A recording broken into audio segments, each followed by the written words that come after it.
What's going on, guys? TG or Thundergod here. Today got a pretty interesting video. Gonna be talking about the Sannin versus the 5 Kage Summit. A lot of people enjoyed the Akatsuki duos versus the 5 Kage Summit, so I thought I'd do kind of a sequel video. Obviously, check that video out if you want. Shameless plug, but hey, bro, get off me. Anyway, I think we can get right into the discussion. Now, starting off, I'm going to be talking about each Sannin going through the Kage Summit. They're not going to have the support Sasuke does. And this, may seem weird to you, but it'll make more sense once we just get started, talking about these characters. Now, starting off, we're going to talk about Jiraiya. Now, I don't really want to address, base Jiraiya in this instance, just because I'm going to repeat a lot of the same thoughts that I do talk about with, some of the other Sannin. Just brushing past base Jiraiya, if you assume Orochimaru is, relative to Hiruzen on some metric, then this also does extend to Jiraiya and his ability to match Orochimaru. This being outright stated in the Part 1 data book. And I have my own opinions on this matchup, but I will just say, you could just say they're on a similar tier. Relative, you want to say relative and greater sign to either one, doesn't really matter, which extends to Orochimaru's performance against Hiruzen having a reputation as the strongest of the 5 shadows, not accounting for any of the shadows getting stronger, like Onoki being faster in his prime, or the Raikage, who we know regularly weight trains. And I mean, I don't know his split, but what bar is this? This is not a straight bar. These are not normal weights. Are these IWF approved? I don't know. I don't know what these are. Side point. I thought that was funny. I have no, weird ass weights. Now for Jiraiya, I'm gonna just skip the middleman and start him out in Sage mode. I think it's more interesting that way. I think it gets more of a meat of a discussion. And the reasoning starting him out in Sage mode is more interesting as well, is just due to how Jiraiya with Ma and Pa functions as a 3-man cell, because Ma and Pa, while they are merged with Jiraiya, they do act independently and have unique abilities. So it just makes more sense for this discussion. I think in character too, if Jiraiya feels threatened enough, he would just resort to Sage mode, which he kind of does versus Pain anyway. And realistically, you don't want to sit here and hear me talk about how Jiraiya running around to gather nature energy, or skip all that bullshit. So Sage mode Jiraiya versus the Raikage, Dowry, and C. How does this fight go? Well, I think it's very interesting. I'm going to start off by saying this. C's a non-factor. C doesn't matter. Know your fucking place, trash. He's literally not even a combat type. He's actually in the center unit in the war, but all he really has is the flash of the lightning pillar genjutsu, which is it really gonna matter for Jiraiya? Ma and Pa at this point are just merged with him and would be able to disrupt his chakra almost instantly. If not through them agitating his chakra with their own, it would be from Jiraiya absorbing huge amounts of nature energy and borrowing their powers. And I'm gonna talk about this in 1 second, but Jiraiya doesn't just have one version of Sage mode. He actually has 2, which nobody really knows. This is getting out of hand. Now there are 2 of them. He has the initial version where he has the cross in his eyes, which is what he uses to summon Ma and Pa. When he dives deeper, he dons more frog-like features. His hands and feet become frog-like. He obviously has the markings on his face change. And he does this mid-fight, which if you want to also interpret it, that could also be him gathering nature energy on top of the nature energy that Ma and Pa had gathered for him, which was the initial version. Or through both of them, he just gathered more. And Jiraiya isn't bad at Sage mode. A lot of people say he's oh, this incomplete Sage, which he is, but Pa specifically notes that he is one of the better users of Sage mode. So C's lightning style genjutsu really just shouldn't be that much of an issue. It should get bodied very quickly. More issue is that it would momentarily stun Jiraiya, possibly allowing for a version 1 Raikage with a lower form of his cloak and Dowry to kind of tag team him. I do also want to note it's pretty unlikely that Jiraiya would be close enough to where the Raikage and Dowry would be able to implement this, as Sasuke and his team had kind of been a little more close range to the Raikage, whereas Jiraiya in character mostly just shoots out long range ninjutsu in conjunction to Ma and Pa. You could actually argue that Ma herself might actually be able to grab the likes of C and just wrap him up, as even the animal pad just notes that her tongue sensory thing is actually quite fast. And you don't want to downplay Ma and Pa either, because Pa is quite literally shown sparring with Sage mode Naruto, teaching him Frog Kumite. Jiraiya also kind of concedes next to Ma and Pa. He's kind of a novice, or just nowhere near a high level of Sage mode mastery. So how I kind of want you to perceive Jiraiya is almost just 3 Sage mode users bundled into one. Dowry's large scale water style obviously isn't that relevant, as it would just get claimed by Jiraiya's Sage art, Bath of the Boiling Oil, which would just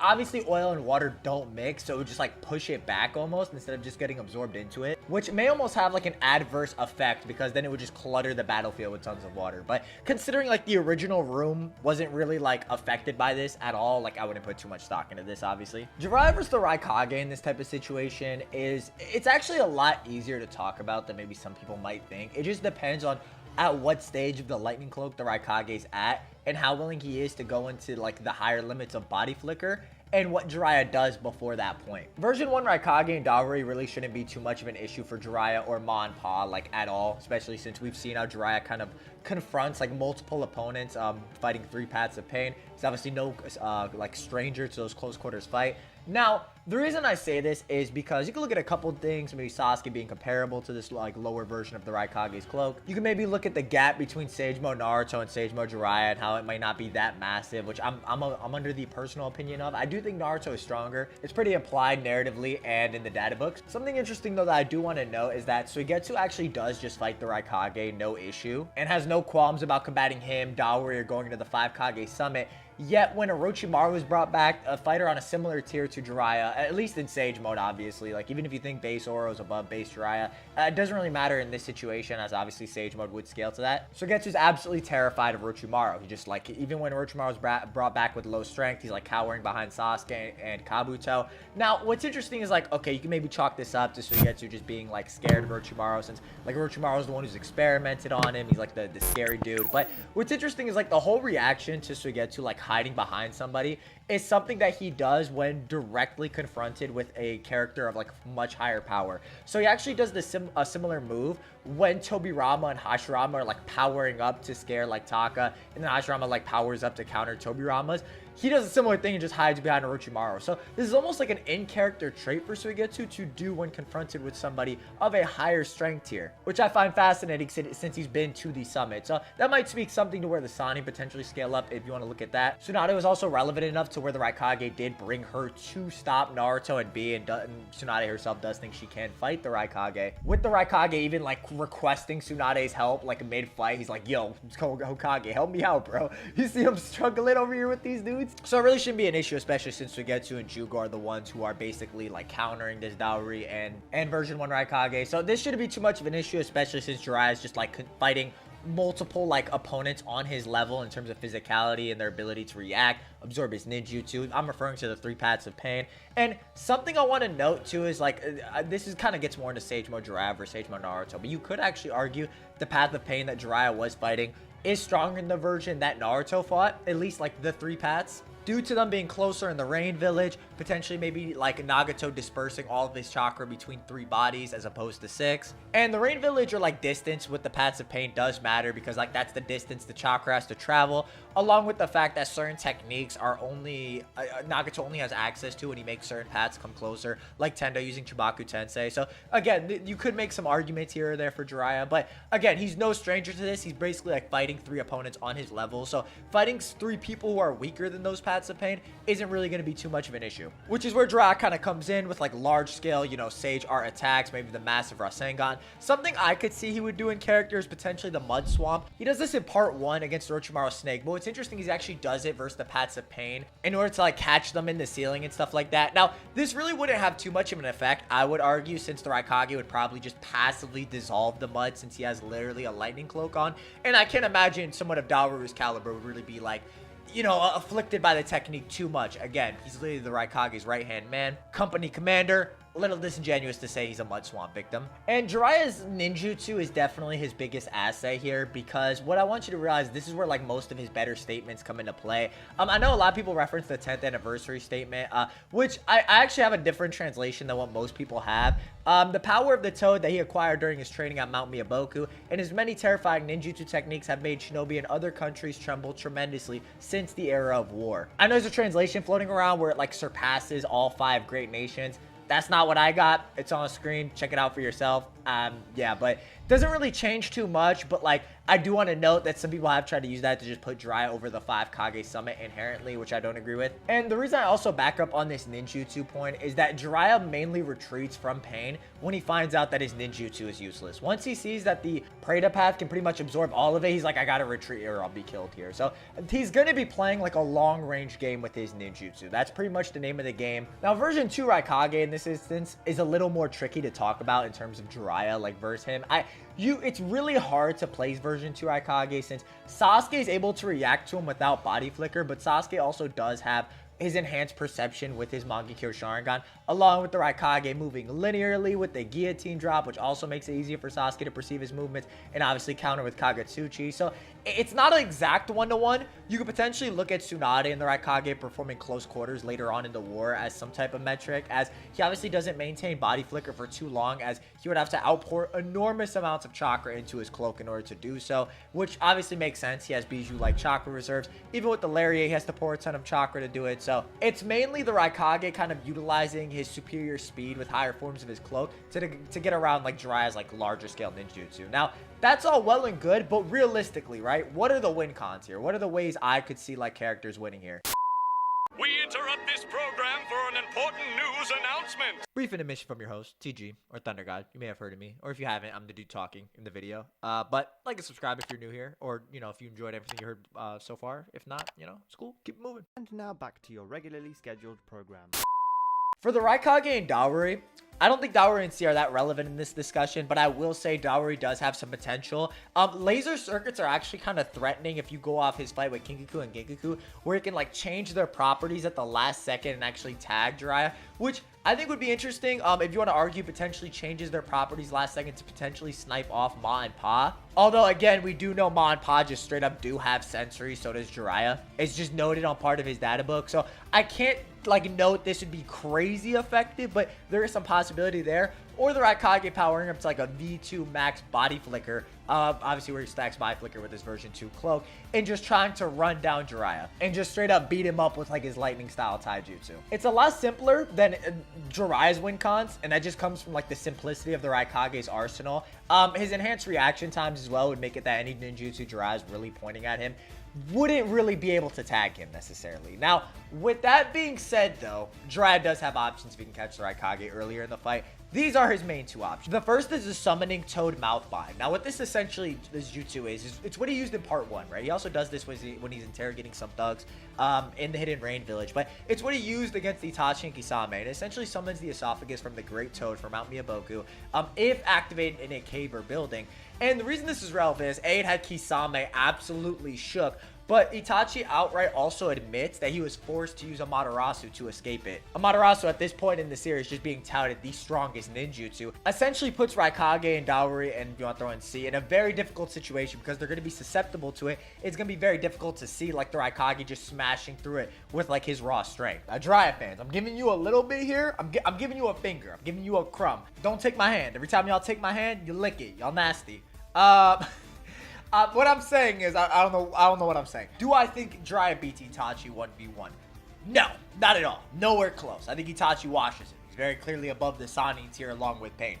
But I think just saying like Itachi was forced to use one of his MS techniques to escape one of Jiraiya's jutsu is entirely fair. You know what I'm saying? And if it was for the sake of maintaining his cover, that's entirely fine. But Itachi's not the type of person in character to waste or use his MS techniques, especially with like the drawbacks that come with them. Especially since like the higher limits of his strength aren't even that crazy. Like he's barely breaking the Susanoo ribcage. Like he barely cracked Sasuke's base ribcage. So to say he might just blow through this, especially when we have the Itachi metric, makes it that there is a lot of possibility with this, especially if you look at Kisame as well, who just didn't know what they were going to do in that situation. So that's a big one. I think that jutsu's insane, that not too many people talk about. It would be very useful here. The other main one is the demonic illusion, Gamma Rinsho. This is outright stated the strongest genjutsu in Data Book 3.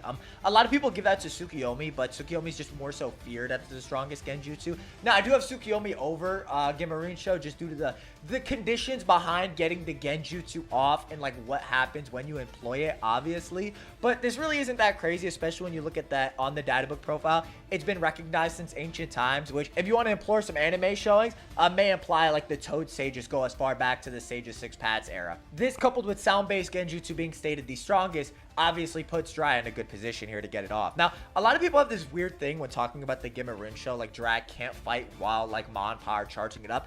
This just isn't true. I don't know like who perpetuated that, but he literally is fighting and spamming jutsu against the paths while Ma and Pa are charging up this genjutsu. So he actually can fight while they're charging it up. And it does not seem to take that long to charge up. Obviously, you can't judge like the time between manga panels. That's kind of impossible to do. But Jiraiya can actually just employ like the mouth bind plus Game Rincho if he really wants to just like kind of employ a win con, which the Raikage would not be immune to. Nobody really here would be able to do anything.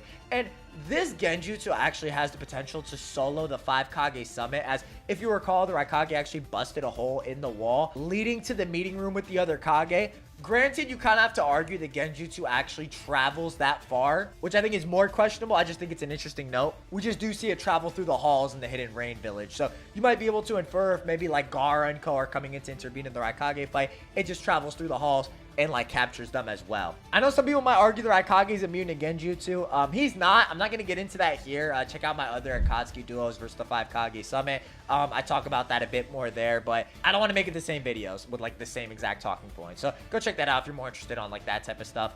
Do it! Other attacks of Jiraiya's like Seijar, Kabari Senbon is a lot tougher to use in terms of like discussing how it would interact. Yes, it's a very fast, one of the fastest depending on the data book, or the fastest like wide range attack he has in Sage mode. But the problem is, for example, like discussing this versus the Raikage, AP wise, it doesn't really scale anywhere. Like it just pierces like the Rinnegan Panda that's summoned, and this like Panda jar thing just doesn't really scale anywhere else in the series. So attacks like Kabari Senbon, for example, just aren't getting through the Raikage's cloak. And while you could argue they're threatening to the likes of Daori and C, I just think, you know, you definitely have to argue a lot higher stuff for Jiraiya to actually pull off the dub against the Raikage. Otherwise, like, it's very easy to say, like, the Raikage's enhanced reaction times just enable him to avoid everything Jiraiya throws. Whereas Jiraiya just has to outlast the body flicker. Which is, like, easy to say, but in combat, like, bro, you know what I mean? It's like, what are you supposed to do, you know? How? How? I don't know. So Jiraiya's like vast arsenal of ninjutsu does give him possible win conditions here. It's just at what point the Raikage is fighting him in, and like how quickly he goes into like body flicker, and how Jiraiya kind of deals with that. That kind of like matters with this matchup. Some people have even argued for Jiraiya's ninjutsu that he has a potential flaming Rasengan. This is actually right above the 10th anniversary statement, and is also shown on other pages of the 10th anniversary guide, like Orochimaru's page. So you may be even able to argue like he has some higher grade of ninjutsu we haven't even seen, or he just has like more in his back pocket. And for those who are like arguing like what is the 10th anniversary guide, it is a guide that was, you know, created for the 10th anniversary of Naruto. It is canon to the manga up to the 5 Kage summit. It is referenced at the bottom of the chapter before like Sasuke and Ko go into the summit, as well as on like a double page spread that Kishimoto does in celebration for the 10th anniversary. Probably the last thing I would argue before I kind of like move off this Raikage versus Daori point, and if it seems like I'm skipping over the Raikage and Daori, just understand that their win cons come a lot more simpler. Like, it's just, if you think Raikage maxes out to max speed body flicker, just like hits Jiraiya with like a Storm 4 combo where like he's bouncing around the walls or anything like that. I mean, or just, you know, something better I would see for the Raikage is that he, what he does against Sasuke is that he changes his arm to kind of be like a slice, because he's going for like headshots against Sasuke. It would be to simply just like slice off Ma and Pa or do damage to them in that type of capacity, and just get them off of Jiraiya, which would put him in a pretty disastrous situation. So again, it's just like a lot more simpler for the Raikage. It just kind of argues like, again, C's not really that crazy to support. Daoru's a lot more solid. I just don't think he's as relevant with like a lot of the win cons that Jiraiya employs. Like, Daoru's not stronger than Kisame. You know what I'm saying? So Toad Mouth Bind, he's not gonna bust the wall in the same capacity. Last thing for like Jiraiya versus the, you know, Raikage is that the main like last win con I could potentially see for Jiraiya, like that's feasible, is that he pulls the Raikage into like another dimension. Jiraiya essentially summons a Gore Toad for Mount Miyaboku and then drags the target into the Toad's stomach, which is regarded as like a sealed dimension, isolated from the outside world. Kind of like what he does versus Pain. Now, what's interesting is that he does this when all 6 paths of Pain are like jumping on them. He actually manages to pull one of them into a barrier and 1v1 them there. This is cut off screen in the manga. In the anime, he outright just like pulls him underwater. So if you go off like the anime canon, this does change things. But if you go off the manga and assume he just straight up like grabbed one of them while all 6 were looking at him, bro, that's beastly. Which, if you kind of argue he turns this into a 1v1 type of situation with the Raikage in that like Toad stomach, that could also be something, because even in that Toad stomach, there's not a lot of room for the Raikage to move. It's just all oil. So, you know, could be interesting, unless you think like the oil's not enough to just breach the Raikage's lightning armor. A couple different ways to look at it. I would also say too, what's interesting about this feat that nobody brings up is that when Pain does the whole like Jiraiya, you let your guard down type thing, and Jiraiya like gets his arm blown off, he actually reverts to a lower form of Sage Mode, which if you like look at the panel before, he actually tells like Ma and Pa to also get rest.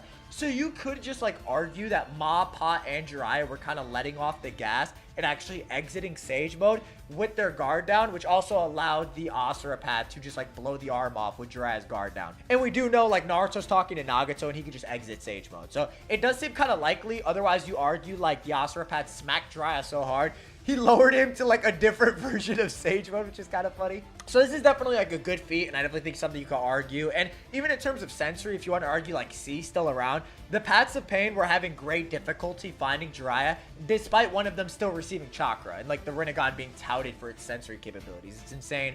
Rinnegan's locked in. If you know what I'm talking about, I fuck with you heavy. That's all I gotta say. Let's keep it moving. I think this round is just very debatable, so I'm gonna give Jiraiya the pass. But I do want to acknowledge, like, you could just as easily argue the Raikage performs some, like, crazy body flicker and just, like, one-shots Ma and Pa, like, removing Jiraiya's advantage. It kind of depends how these characters approach the fight. But I do think, like, Jiraiya has enough feasible win cons to suggest, like, if we put him past this round, that's okay. No one's going to be too upset by that. Next up, we have Jiraiya versus Gaara, Kankuro, and Temari. This is assuming that the Raikage and Daori and C are, like, all out of play. Because if Raikage and Daori, like, team up with this group, I mean, it's cooked. And again, the whole Gimarine show, this could not happen. But I will say, Gaara in this situation is at a horrible matchup. Oh my god, it's horrible. Because Jiraiya just straight up uses oil, which directly counters Gaara's sand. Like, Gaara's sand defense doesn't even, like, keep form. And you can look at this on Gaara's, like, performance during the war, where Gengetsu's like water is like oil and it's just hard countering Gaara's sand. So imagine what actual oil like Senjutsu boosted would do. Something you can even add to the ninjutsu point is that Senjutsu is just touted to be above or like surpassing ninjutsu itself. So I mean, it just plays into the whole like Jiraiya having like insane ninjutsu idea. So Gaara's like long range sand attacks actually aren't that useful here. Jiraiya is also like able to play long and close range. You can also just do giant Rasengans that are carving mountains to just break the pillars in the room, kind of in a similar degree. I actually think Gaara doesn't really do too well against this Jiraiya, who's Gaara's main speed feat is just intercepting like a falling V2 Raikage. We don't really see Gaara's sand like travel, like where it travels. People who are going to argue the Amaterasu point, like, oh, Gaara blocked the Amaterasu. This is mostly in the anime, so if you argue anime, okay, I'll give you that. But in the manga, he's referring to Enton just flinging Enton wisps at Gaara to test his defense. And we know it's flame control because he's referring to it as, like, Enton. Again, he only refers to that when he's, like, doing a change in Amaterasu form. So it makes sense in the context of, like, the scene because he's just testing Gaara's defenses by flinging these wisps. So I can't say, like, Gaara's speed, which, like, scales to, like, the max version of the Raikage. No, I've never agreed with those arguments. I think Gaara in this situation actually does get hard countered pretty hard. Kankuro, I mean, stop it.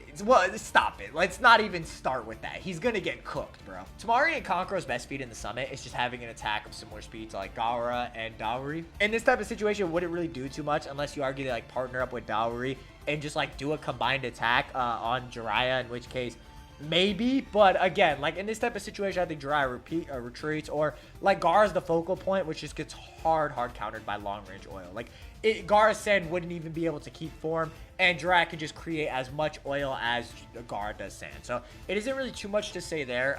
Something I also didn't bring up is Jiraiya potentially summoning Gamabunta, which definitely changes a lot of these matchups because Gamabunta is able to tangle with the likes of Shikaku. Gamabunta is Bijou level, at least in physicality. Obviously, he's not beating out Bijou bombs himself, especially since like air bullets are threatening to him and do damage to him. Gamabunta being this strong isn't really that crazy either, considering Manda was also insanely strong, and Manda was actually kind of a big issue for Orochimaru as well. Like Orochimaru and Kabuto kind of had a thing about summoning Manda. Kabuto notes that they shouldn't even have summoned Manda because if Manda actually found out Orochimaru couldn't use his jutsu, he would have just ate him. Like he would like it's a possibility that Manda would have just killed them both. So even then, like these summons being comparable or just like threatening to the base Sannin, it isn't really that crazy. And obviously that's a weakened Kabuto, a weakened Orochimaru, of course, but simply pointing it out. And Jiraiya obviously can do a lot with Gamabunta, or, you know, if you want to argue like Mr. Gamakin or any of the summons, it doesn't really matter since they're not as strong as Gamabunta, but they're like close enough in strength. You know what I'm saying? They're close enough to where Jiraiya can just substitute Mr. Gamakin for Gamabunta, and like the strength difference isn't so severe. Like, I'm of the opinion actually that he summoned Mr. Gamakin versus Pain rather than Gamabunta, just because Mr. Gamakin is more like willing to work with him versus like Gamabunta, who's just gonna give Jiraiya a ton of shit, and like the strength difference Gamabunta offered wouldn't be enough to just justify that summon. So I don't think it matters too much, but in terms of like jutsu, Gamabunta has shown more. Obviously, he has like the water style bullets. He obviously can make oil for Jiraiya, but you could see some cool stuff because Jiraiya in Sage mode, essentially in Sage mode, he has like oil in his mouth, and then he uses fire style, and it makes like the flames like 10 times bigger. So imagine those like 10 times bigger flames with like Gamabunta shooting oil out. You could see some crazy widespread fire style over the 5 Kage summit. And that's not even discussing like Gamabunta, who could just start rampaging in the summit as well. Manpa could be charging Genjutsu while all of this is happening.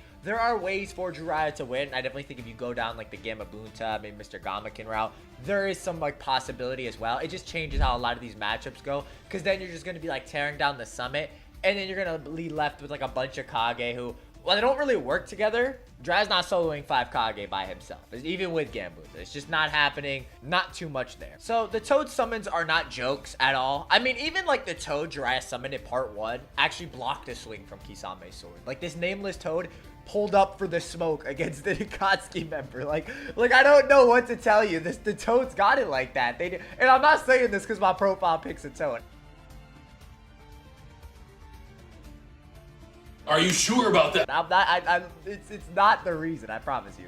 But moving past that, you know, I think Jiraiya does a lot better versus like the Gaara group than the Raikage group. I definitely think the Raikage group has a lot better chance to just like snip him off earlier, whereas Gaara's unit kind of gets hard countered, and I don't think necessarily the speed arguments are as solid compared to the Raikage to just say he could overwhelm Jiraiya to the same degree. Now, Jiraiya going to the meeting room, he kind of follows the same win cons I discussed before. Toad Genjutsu, obviously using like the Toad stomach. Now, what's interesting about this stomach is that I actually think that there's a couple different ways the Kage can counter that. Oh no, he's busting it. It's not really an issue for him. Particle style, GG, slap a ticket on it. Amazing hitter here. Now, Meg fan, I'm sorry. I ain't mean nothing I said. You know, it was all love.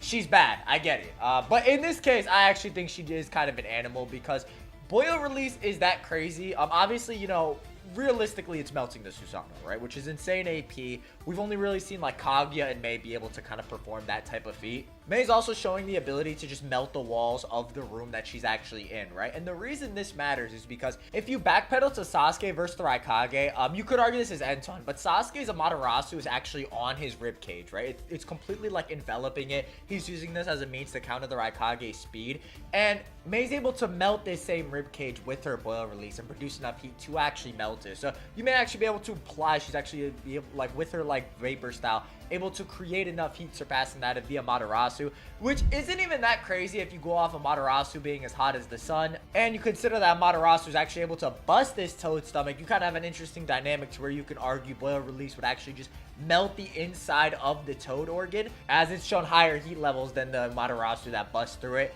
Kind of predicated on if you think the like Susanoo is just too resistant to heat. Sasuke's using Kagetsuchi to like not burn his Susanoo. My only thing that does throw me off at the Kagetsuchi point is we also do see that Sasuke can just like grab Kagetsuchi. He can coat his like regular sword in it and fling it forward, which is what he does in the war. So something he does in Boruto. So it throws me off a little bit to say it's like 100% just due to the fact that he can change the properties to such a high degree that he's not really affected by the Amaterasu, or like his weapons or anything related to him really are affected to it to the same degree. So it's a little debatable. I just think it's kind of fun to think about. I just think it's kind of interesting to ponder, especially since, again, Boil Release and Mei's lava style. I mean, who else is really melting the Susanoo? You know, Kaguya and Mei. That's the best way I can describe it. So I don't think this is necessarily that inconsistent. I definitely think there is a good precedent to suggest she just would be able to pop the organ. So Jiraiya's long-range jutsu doesn't really work in this situation. The only advantage here is that he's in a closed space where he can start employing, like, you know, Mud Swamp, giant Rasengans, which would help. But again, right now he's kind of in a different situation. It's a lot tougher. It's a lot tougher where I feel like the Genjutsu point is probably his strongest attribute, instead of him just like busting through walls with Rasengan and stuff like that. And something I want to know too, if Jiraiya does like use for whatever reason the Gemarin show, earlier on in the summit, it's implied that he can't do it again because Ma and Pa get like a sore throat from doing it. So he might not even like, and if it doesn't reach like the inner sanctum, he probably actually wouldn't be able to replicate that same win con unless, you know, you argue like Ma and Pa recover by that time. But they do know it like it heavily strains their throat. So, you know, that is something to note, that he may not be able to replicate it if he does it earlier, if it doesn't just one-shot the entire summit. So just a little something on that. Something interesting to note about Jiraiya versus particle style as well. This is more of a concept that's introduced in Boruto. We actually see when a Team 7 fights Ku, that's like the Onoki clone or whatever. When the particle style is created and they actually shoot ninjutsu into it before Ku actually fires it off, it actually detonates the particle style attack. So you might actually be able to say, like, if Jiraiya shoots enough ninjutsu into a large enough cube before Onoki like shoots it forward, he actually may be able to detonate the particle style itself, which again kind of depends on how fast you think the particle style is at this point in the series. If you think Onoki necessarily scales to like his war arc self, or if you think him like kind of like lost his ninja ways, a direct impact on his strength, that which I mentioned we have seen before. So Jiraiya does have potential options for particle style in this instance, but I definitely think this room is a bit tougher just due to like particle style. If, you know, Jiraiya's not able to counter it, obviously going to be a big issue. May also potentially counter a lot of his stuff. It also depends entirely on what Jiraiya did previously, because that kind of determines what he can do here with Ma and Pa. I think this room is very debatable. I won't lie. I definitely think there is a good chance that Jiraiya can get past this room. So I'll kind of mark it here. And if I do that, I kind of have Jiraiya going on to the Danzo and Co round. But just kind of due to the timing of the video, I kind of talk like a lot of the arguments for Jiraiya versus like the Danzo crew kind of extend over to Orochimaru. So I won't repeat myself here. Just kind of know, like, I think there's a good chance he could beat the Danzo side. And when you watch the Orochimaru segment, you'll be like, oh, you can kind of link those together and you'll kind of see what I'm saying. But yeah, I think to encapsulate Jiraiya like as a whole in the 5 Kage summit, it's definitely possible he can lose in a lot of these rounds. Round 1, like round 3, round 4, whatever you call them. I think the only round where I think he just like outright 100% wins with certainty is the Gaara round. A lot of these other ones, you can make a lot of fair arguments for the Kage. It just kind of depends how Jiraiya is approaching each round and what jutsu he's utilizing. But indoors, Jiraiya actually does have a lot of jutsu that can just outright beat the summit. Gemarinsho would have just beaten Pain, who's also stronger than anybody at the summit. So yeah, I think, you know, Jiraiya does really well. Gemarinsho could potentially solo the whole summit itself. Pretty insane stuff from Jiraiya. I think we just move it to the Orochimaru segment just so we can keep things moving. Next up, we have Orochimaru, who is way easier to talk about. Good lord, is he easier to talk about. Orochimaru is very interesting because, like I mentioned before, we obviously have the heroes in scaling Orochimaru bounces directly off of. Orochimaru is also just implied to be, or just displayed to be, like above base Jiraiya. He has a couple statements from this. You can kind of deduce this off their part 1 encounters where Jiraiya, like Orochimaru just gets the better of Jiraiya in their nerf states, kind of backed up by the synopsis statement with Jiraiya and Naruto both being stated to be outmatched. Also implied by Jiraiya just blatantly losing to Orochimaru, not really being able to stop him from leaving the village. So I personally have Orochimaru over Jiraiya. If you want to say like they're similar or in the same tier, or like a Sannin type fighter that can, like, you know, fight Orochimaru on somewhat of an even plane, doesn't really matter. More so saying I just favor Orochimaru when talking about him versus like base Jiraiya. Now Orochimaru is very different since he essentially, you know, the main asset that he's gonna have here is his Edo Tensei, obviously, and it essentially is gonna make it that he goes from, like, this is the way I want you to envision it. Orochimaru is like a Hiruzen level combatant, right? He's able to spawn 2 more Hiruzen level combatants. Now, maybe you could argue, you know, they only scale. It's like the suppressed, mental afflicted Hiruzen, or some version that isn't like the full power, like bloodlusted version.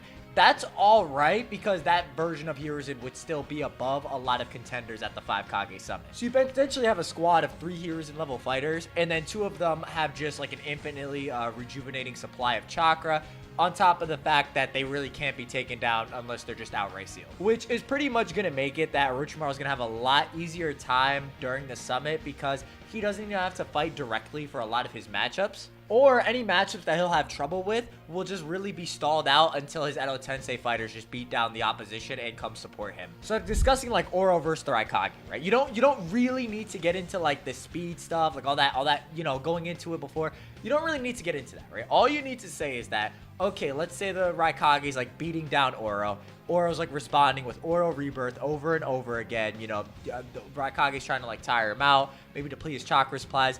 It doesn't really matter because all you would need to say is Edo, Tobirama, and Hashirama just beat up C and Daru.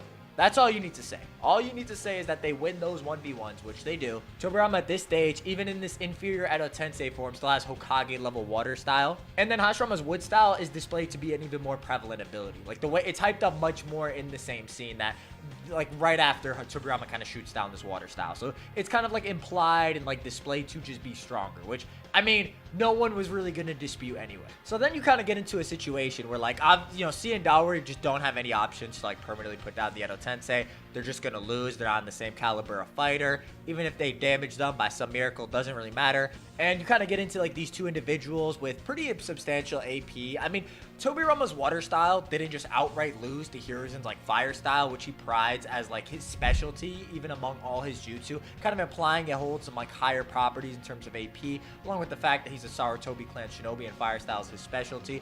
Granted, Tobirama did have like the elemental advantage, but if Hiruzen was that much stronger, it just would have overtaken the water style. So there probably does need to be some just relativity there, which if you kind of go off this narrative and you like say like, oh, let's say Hiruzen's like the strongest of the 5 Kage, that just means like his jutsu stronger, his ninjutsu stronger than any of the 5 Kage. It makes him stronger if you're not talking about strictly stats.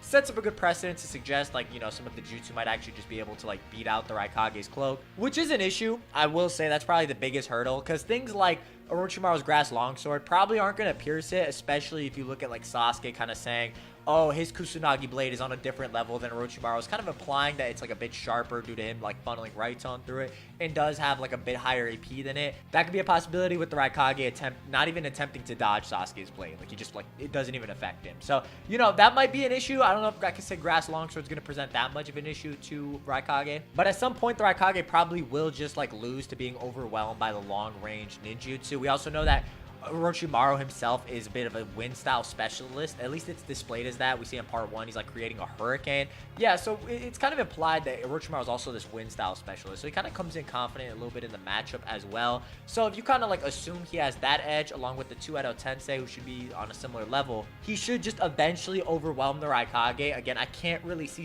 Dowry making that much of a difference, just because unlike Jiraiya, like Orochimaru's support can be automated. He doesn't even need to think about them. He doesn't need to have any margin for error. They're not like put on his body, and like any mistakes they made aren't really an issue. You know what I'm saying? Like they're not really restricted by all of it, which again puts the Raikage in a really bad position. So even if you argue like, for example, superior speed, body flickering everywhere, just beating down Oro, he's not going to maintain that for the whole fight, and it just seems like eventually like the long range ninjutsu will get to him, whether he gets hit with a wind style or like Tobirama decides to drown out the summit room and like kind of take the fight underwater, which if you kind of look at the Kabuto fight and him drowning out Sasuke Susanoo might be an interesting way to look at the Raikage kind of getting drowned out of his lightning cloak or just forced underwater. Wood style suppression isn't really displayed in part 1, so I can't necessarily see it just being like useful here, or just like that version of Hashirama wasn't able to use it to the same degree. We also see that the Raikage later in the war can just like even in base cut down like Gyuruguru Zetsu's, like, you know, when he summons like that wood style Shinsu Senchu variant, he can just cut off the arms there. So Kage actually may just not have any issues with Hashirama's wood style. As weird as that sounds, I also don't think like Enma breaking down the branches is that crazy of a feat. Granted, like the jutsu had kind of subsided, so maybe he wouldn't be able to replicate that if it was still going off. But even in the war, like the God Tree isn't really that much of a feat. I can't necessarily say. There's multiple characters that just break it. Like Killer Bee just breaks them branches with Samehada, so nothing too crazy there. What's also interesting to talk about Orochimaru too is like, okay, we have wood style, but like, you know, also Orochimaru has like a couple other jutsu. You know, he's always talked about to have this large arsenal of jutsu, all 5 nature releases. We just don't really see it. The 10th Anniversary Guide actually talks about all of the village's jutsu are known by the evil one who unravels them and works behind the scenes, which is really interesting because it goes back to kind of Hiruzen's lore as the professor, you know, studying and knowing all the jutsu in Konoha, and Orochimaru kind of adapting off that. And you could even say like some cool stuff like Orochimaru probably just copied a lot of the jutsu off Hiruzen himself. We even see this as a child. He's like copying the like shuriken jutsu that Hiruzen uses. So Orochimaru off this statement should have a plethora of jutsu to use. Wood style, obviously. The Edo Tensei also have Bringer of Darkness, which may just cancel out the light pillar entirely. It's kind of like an interesting situation. It may be like a domain expansion type thing. Like I gotta lay out my own domain to like cancel out his. And Orochimaru, like, you know, having all this jutsu is pretty consistent because Orochimaru defines talent as in whether one can use and master all the jutsu in the world, right? So him just copying and knowing like a similar amount of jutsu to Hiruzen, or just like kind of doing a similar thing as Hiruzen is just pretty consistent. Like it kind of follows along that narrative. So again, Hurricane, like large scale wind style, he should have a plethora of jutsu, and like, you know, you could argue a bunch of things, like he summons like 1,000 snakes on the floor to disrupt the Raikage's movement. Granted, these snakes are not breaching his cloak with like basic swords, like Four Tails Naruto isn't really that pressed, but essentially, you know, they will just overwhelm the Raikage with large amounts of ninjutsu, as he's not going to maintain that body flicker for mass periods of time. And it's highly unlikely that the Raikage just like, you know, kind of breaks down Orochimaru's chakra reserves via like Aura Rebirth, which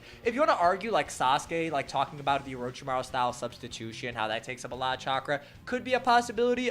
It's unlikely though that he does that quickly before like Edo Tobirama and Hashirama just beat C and Dowry. You know what I'm saying? It seems very unlikely. So I think Orochimaru getting the pass here is pretty fine. I think it's pretty consistent. He just has an easier time just due to how insane these Edo Tensei are. But yeah. Next up, we have Gaara and Co. And I mean, look, man, look.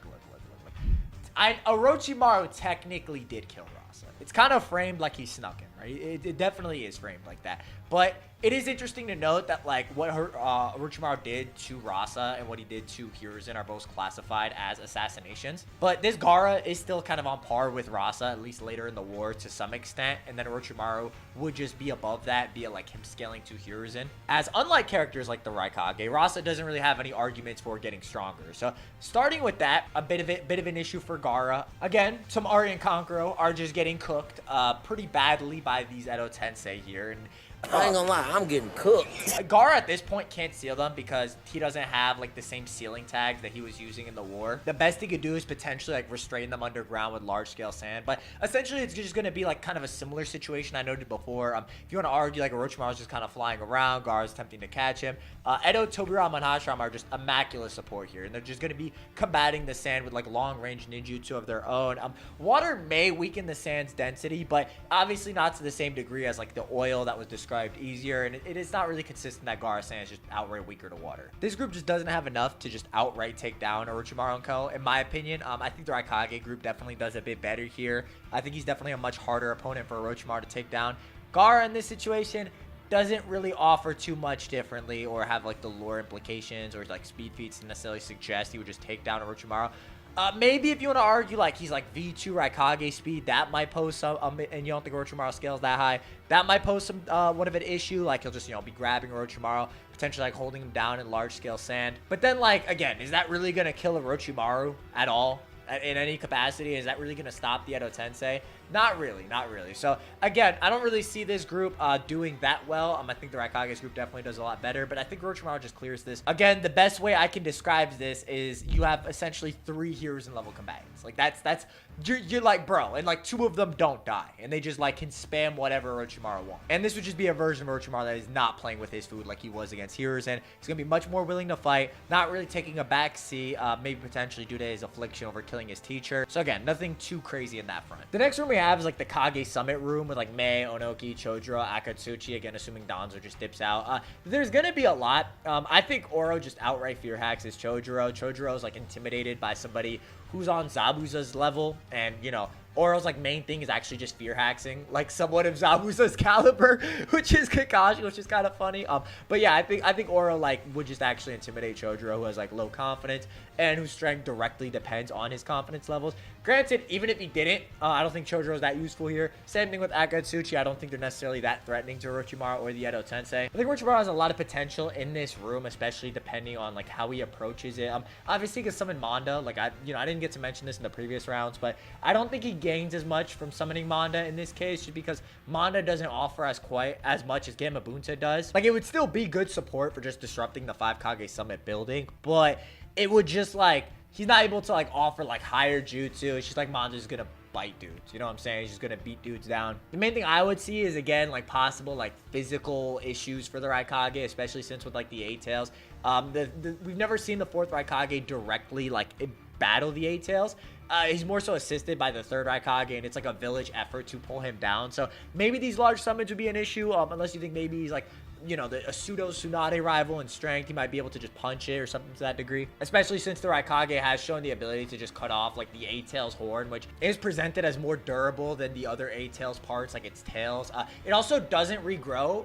The A-Tails is actually missing a horn, but that's directly due to the fourth Raikage like severing it. So it may have just been like like the tails themselves may just be less durable, just due to having like no bone structure. And then like they could regrow, but the horn itself just isn't able to. So to kind of look at that, might be able to argue something. But yeah, we actually do know that the fourth just like permanently did damage the A-Tails. I would also probably make the case that the upper body of the A-Tails is probably a bit more durable than the lower body, which seems to be closer to just like the structure of an invertebrate, like an octopus, which is what the A-Tails lower half is, like an amalgamation of like a bull and an octopus. So if you want to kind of look at it like that as well, with them not having bone structure on the lower half, since invertebrate have a hydrostatic skeleton, that might make more sense. I don't know.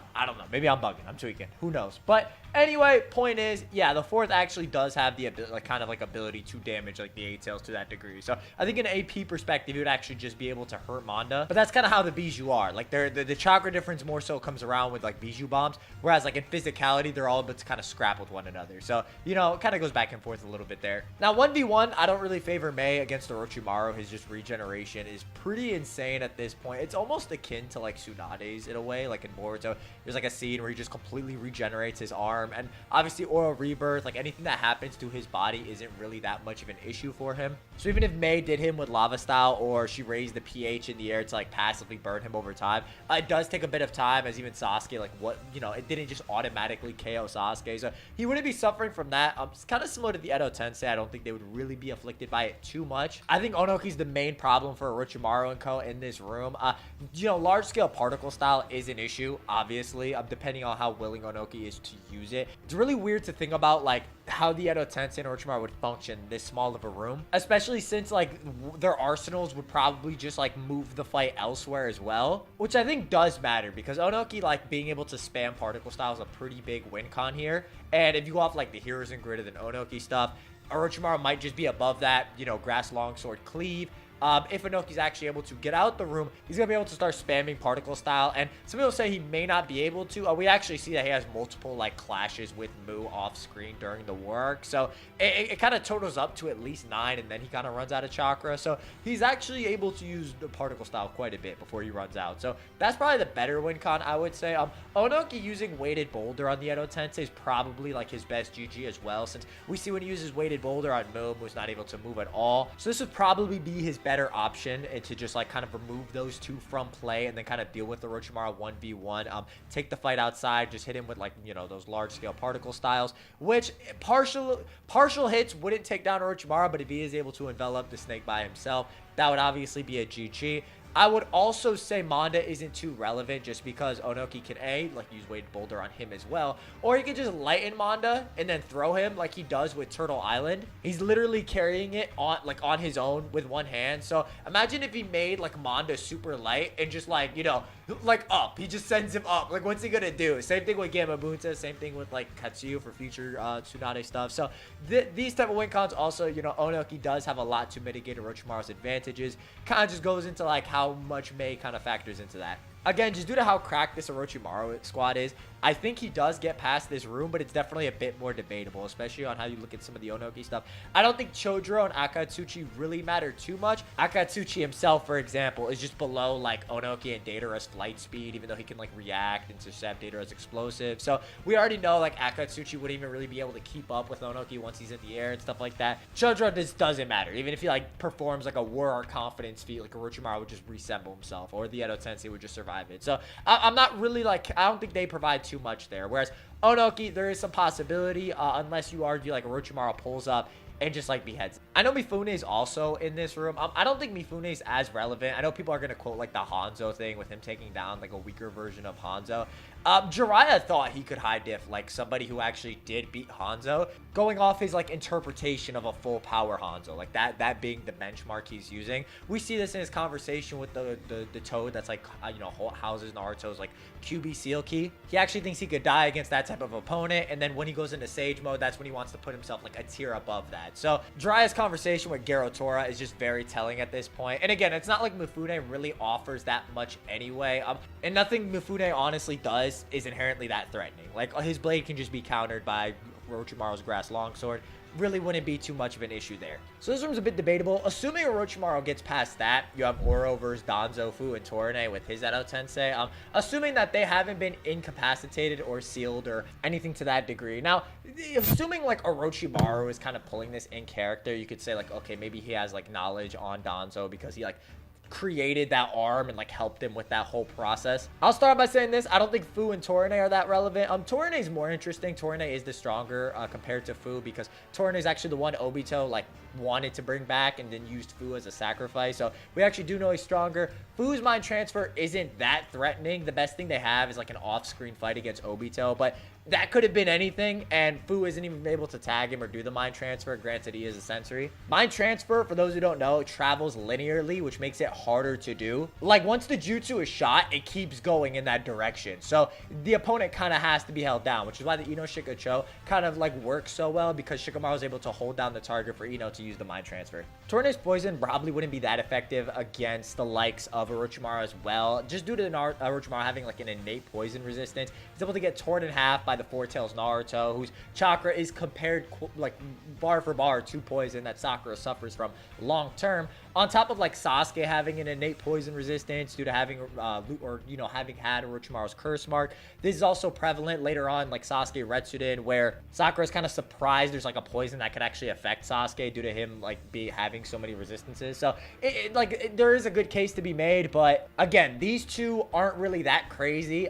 These two you could actually argue are just below Yamato, since Yamato is regarded to be at the top of the Anbu in Data Book 3, and these two are classified as Anbu. So even if you want to like high small these two and just say like these are two Kakashi level fighters, maybe, obviously Kakashi's kind of buttering up to Yamato and he says he's my equal, and like this reference later on, but being generous, it still wouldn't matter, since those two would still be weaker than the Edo Tensei that Orochimaru would summon. So wouldn't be too that crazy. The best thing you would probably argue is Fu's poison having an effect on Edo Tobirama and Hashirama, since we do know that the Edo Tensei actually did have to move away from Ibuse when he makes like the giant like poison cloud, and that Hanzo's own innate poison can affect him, although Hanzo's kind of a different exception. So that might be a potential issue, but then the Edo Tensei would probably, like, if their body gets decomposed or anything like that, it would just like rejuvenate completely, like from scratch. So again, I can't necessarily see that being a big thing. Danzo's really the last issue, and Danzo from a stat perspective is definitely below Sasuke. I've kind of argued with this in the past, like kind of mused on it, but Danzo actually only really tags Sasuke outside the Susanoo, and even then, like when he tags Sasuke are not the best instances for him, because he just gets he dies to the Susanoo like multiple times throughout the fight. When he actually does choke Sasuke, Sasuke's actually falling from his bird, so it's not like he's running at him, he's actually just falling with gravity. And even then, you can actually look at Sasuke's data book profile, which talks about that Sasuke is willing to take damage in order to win fights, right? So like for his strategy to kind of go through, he's willing to suffer damage on purpose, which puts him in his own like special class of shinobi, which you actually know, if you actually notice, like both times Danzo actually gets a hit on Sasuke directly, it's when Sasuke himself is taking damage or recoiling from like, MS use. Like when Danzo stabs him with the vacuum blade, Sasuke damages himself in order to take down Danzo. When Danzo tags Sasuke's throw and puts the seal on him, Sasuke damages himself to damage Danzo. Now, does that mean Danzo's fodder? No, his mental reactions are pretty high, actually. He's actually able to mentally react to the Susanoo arrow, and even though he isn't physically able to move out the way, he can summon a tree. So you can definitely make the argument, like mentally, he'd probably be able to react to most of the stuff that Orochimaru's throwing at him. Maybe if you want to be more generous and say like he's able to move out the way, I think that's fine, but you really just have to argue like Orochimaru outlast him for 10 minutes, which is what we know the Izanagi timer is at, which Orochimaru and the Edo Tensei would really have no issues doing. Stuff like the Baki just gets bodied by Manda, unless you think Manda's like fireball level or anything like that. You could also infer if you put Danzo below Hiruzen, this would also put the Sannin in a good position against Danzo, especially since, you could kind of look at it both ways. Like, Danzo kind of implies, like, by his death that he's weaker than Hiruzen and never caught up. On top of the fact that, like, this is also said in the novel, this can be looked at kind of politically as well, or strength-wise, or both. I don't think you can really make a distinction that from that case. I'm just saying, if you do go off that interpretation, this also does put Danzo in a bad position. Even feats like Danzo, like, rounding about from Sasuke's, like, Chidori attempt at the end of the fight can be kind of argued, since he actually, like, kind of circumvents around the side that Sasuke doesn't even have his Sharingan active, so he wouldn't be able to counterattack appropriately, which we know is the whole point of, like, the Sharingan Chidori combination. I think the biggest thing is just Kodo, which I think would take down Orochimaru. There's no reason to suggest it wouldn't. Nobody necessarily in this situation would be able to, like, point out the whole deal with, like, Orochimaru acting out of character. The best thing Danzo would do is probably just convince Orochimaru to leave, work with him, or just not regenerate from this attack, which we do know off the Shisui novel, like, he can just, like, force people to kill themselves. So there could be a couple different ways how he counters this, but Orochimaru just has no counter to Kodo. Nothing really too crazy there. Should be pretty self-explanatory on that front. If you're not counting Kodo, then I think Orochimaru and the Edo Tensei come out. If you do, I mean, Oro just doesn't have too much of a counter to that. So I actually think Orochimaru does a bit better than Jiraiya, not because of, like, some crazy stat disparity, but just due to the nature of his arsenal and the support he has being very different. I think you can also argue, like, Jiraiya makes his way through as well. It's definitely possible, but I think Orochimaru has, like, an easier time to argue just due to how much crazier his support is. Last up, we have Tsunade. Now, Tsunade, in my opinion, does not do as well as Orochimaru and Jiraiya, just due to the fact that she doesn't really, like, come in with, like, a three-man cell like they do. Like, she doesn't really have support to the same degree, and she kind of got screwed over by, like, the structuring of the vid. It actually was not my intention to just sit here and shit on Tsunade. There's a lot of crazy stuff to her. I think from a stamina perspective, you could make arguments that she would be able to outlast the likes of the Raikage and regenerate from a lot of stuff, like organs, lost limbs, unless it's maybe a direct headshot, just due to how she was actually able to keep her Byakugo seal active, then he could keep his, like, lightning cloak active. He actually turns it off a couple times from the Madara fight. If she summons Katsuyu, that could be some decent support, maybe could create a healing range for her. But it's just like, I gotta sit here and argue, like, one Sannin versus the entire summit. Is Tsunade really gonna be soloing 4 other Kage? I don't think so. I don't think so by herself. And I have all this stuff laid out, but I'm sitting here and I'm like, bro, I feel like I'm insulting a lot of people's intelligence by even, like, attempting to argue that. Tsunade with her Byakugo seal, which offers a power boost, just directly stated, is also pretty cracked. Noted to date back to the 6 paths eras, like, it's kind of referenced a bit in board. So it is pretty insane in its regenerative capabilities, allowing Tsunade to regenerate organs, limbs. It actually allows Sakura to regenerate from a truth-seeking orb as well. Not too many people know this. They think it's just a Rinnegan rod, but no. The rod that Madara stabs her with is a truth-seeking orb that he turned into a rod that he actually throws in Obito's dimension, picks back up, takes with him outside, and then stabs Sakura with. So it kind of goes into, like, yin release, creation of all things. She's able to, like, create more cells via cellular division from the cells that are burned out from a truth-seeking orb. So Tsunade is essentially this heavy-hitting, high-stamina fighter that's gonna regen over and over and then, like, take you out with one blow. That's kind of, like, the way she fights, and it's displayed, like, in the Madara fight. She has, like, 2 Susanos, like, lodged in her stomach. She just doesn't do as well as Jiraiya and Orochimaru due to lack of support, obviously. I don't feel confident that she could just take down the Raikage fast enough, or to the same degree that the, like, other two have feasible win cons. She does as well. Like, she can do certain things, especially if he's not ramped up to max speed off of, like, showings against him. She also is shown comparable in close quarters, or performing similarly to V2 Raikage, not the version that has body flicker against the Madara clone. So she probably would do well in that fight. You could argue a bunch of stuff. Like, she breaks the room down with her, like, heaven kick of pain. To the same degree, like, Sasuke destroyed the pillar. So she actually does have a lot of options in the summit. I think it's pretty unlikely that Tsunade actually gets past the first round, just due to, like, you know, her, even if you imply, like, the rivalry with the Raikage. But let's say she does outlast that and Gaara and Co do show up. I think large-scale sand attacks would present some issues for her. She may actually just be outright too durable for any possible sand coffin.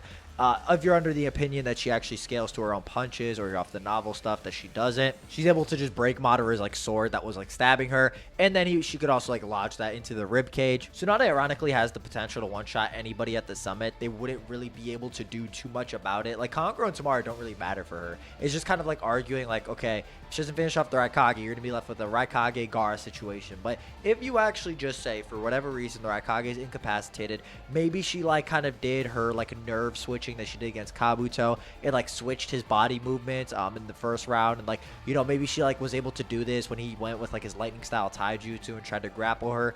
That could be a possibility. I might give you that. You know, let's move into this round. Gaara's sand coffin at this point in the series is a lot harder to scale. We don't really see too much of it. I know in Generations, like Sasuke's base ribcage actually just pops it. Generations being the game that most people quote with Kishimoto working on the cutscenes and story for, and being like one of the more credible games to kind of talk about like with stuff that's pretty much dropped in it, which maybe you can infer would kind of put like her in the right tax bracket to just punch through Gaara's defenses, since they're not really able to scale above that base ribcage if you go off that, which would put her in a good range because they would just like launch these large scale like heavy hitting attacks that would just break down Gaara's sand. So I actually think there is a decent case to say that she wouldn't just outright get sand burialed, and even if limbs get torn off, again, as long as her Byakugo seal is active, she should be fine. And again, we know her activation for the Byakugo seal lasts a while because it lasts from the Madara fight, like the midway through, all the way until like nighttime later on in the fight. And you can't really judge manga panels, but in this case where we see like this,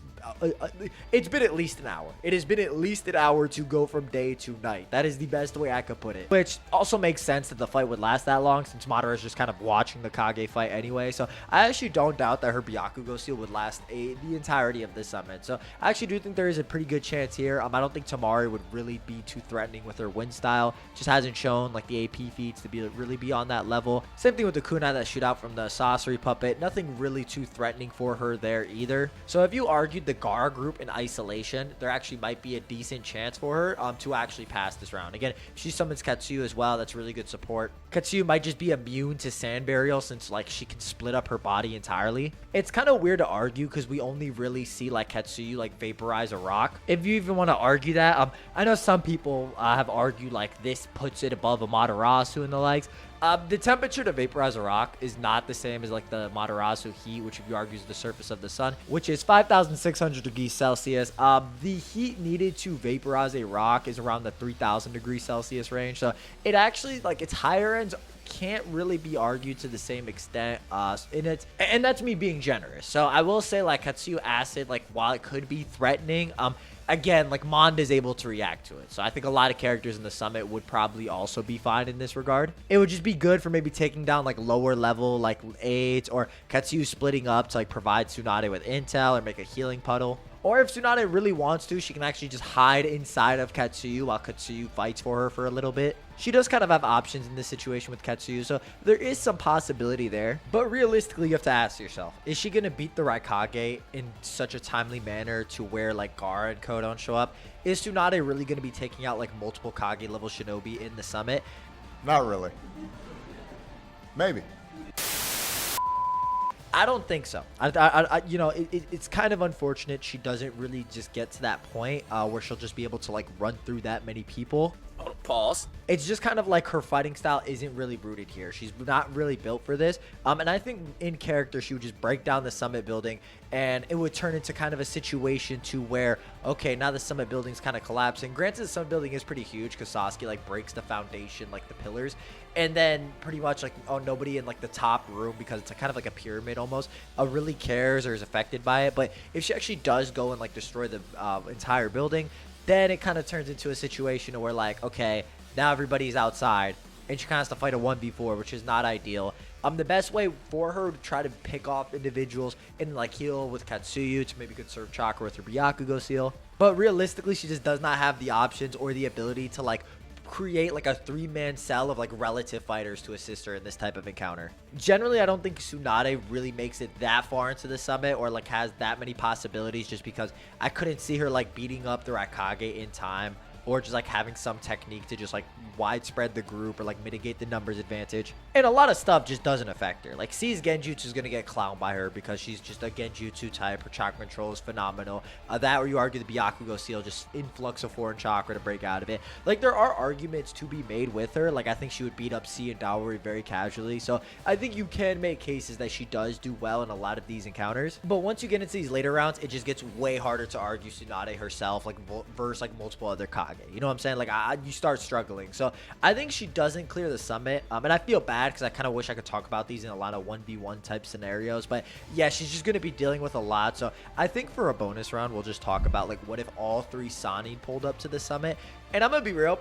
I think they straight up solo the summit. This Sannin, and like from a lore perspective, are just comparable to the Go Kage. The 10th anniversary guide regards them as having like unrivaled balance. Orochimaru with his ninjutsu, actually, it notes Jiraiya with his chakra, and Tsunade with their medical. Obviously, three-way deadlock. I think they would do very well and just end up clearing the entirety of this summit, as you pretty much have like 3 Kage level fighters who are just used to working as a team. Obviously, you know, there's the statement of their skills increasing thrice-fold, which doesn't mean they're like a 3 times multiplier on them when they fight. It just means like you know, they're you could argue like it's like a teamwork type of thing, but they would just work better than the 4 Kage who are kind of like dispersed and not really able to work together.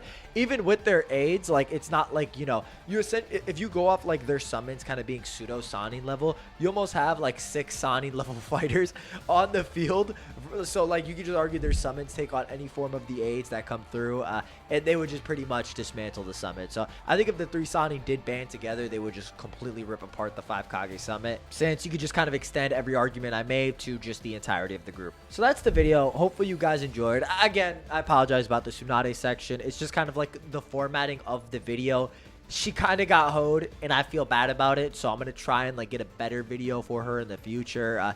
It's the way it drew. Like blame me, come at me in the comments. But if you guys did enjoy this type of video, you know, let me know. This one I try to really put some elbow grease in. I enjoy the Sannin. I know a lot of people, you know, like to hear me talk about the Sannin and enjoy like a lot of stuff I say. I don't know what the fuck I'm talking about. Yo, like and subscribe if you're new here. If not, god damn it, press that like button. Catch you guys later. Bye bye.